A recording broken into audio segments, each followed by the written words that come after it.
क्या होता अगर ये गाना आप लोग के कहने पर पापा पे होता।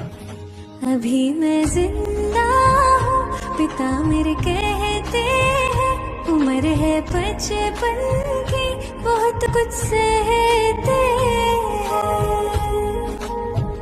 बेटी की शादी भी अभी तो करनी है, उधारी सर पे है उसे जो भरनी है।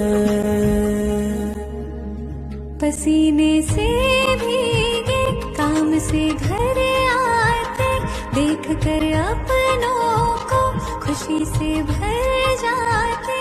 अकेली रातों में वो खोए यादों में, भरे अश्क आँखों में पूछा करते हैं बातों ही बातों में कि घर कब आओगी, कि घर